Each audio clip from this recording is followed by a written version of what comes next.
Did you know there's a floating island of trash in the Pacific Ocean?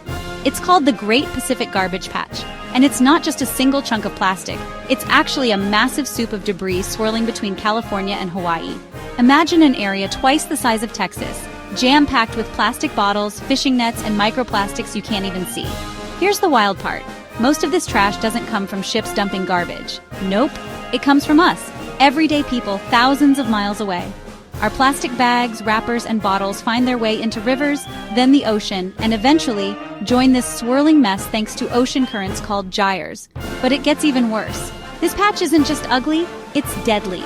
Sea turtles and birds mistake plastic bits for food and fill their bellies with it, often with tragic results. Fish eat microplastics, which means that plastic could end up on our own dinner plates. Now here's what blows my mind. The Great Pacific Garbage Patch isn't going away on its own. Plastic can take hundreds of years to break down, and even then, it just becomes smaller and smaller pieces, never truly gone. But it's not all doom and gloom. There are innovators out there racing to clean it up, and every single one of us can help. Reducing single-use plastics, recycling properly, and supporting cleanup projects all matter. So next time you use a plastic straw or toss out a bottle, remember, the ocean remembers too.